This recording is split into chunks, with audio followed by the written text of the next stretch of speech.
नमस्ते, प्रणाम और दिल से थैंक यू आप सबको कि आपने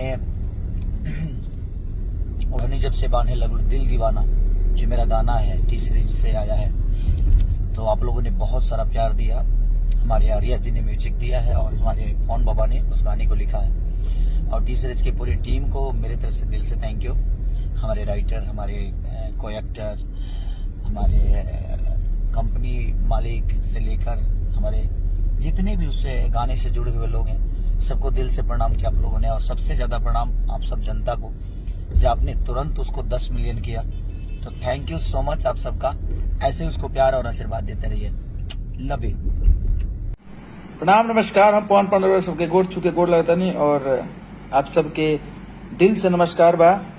या 4 दिन में 10 मिलियन हमारा गाना के कहते नहीं कि दिल दीवाना धर के तहरा प्यार में और हनी जब से बांधे लगलो डार में। बहुत ही प्यारा खेसारी लाल यादव जी और प्रियंका सिंह जी गोले वालों तसे प्यार आशीर्वाद दी। प्रणाम।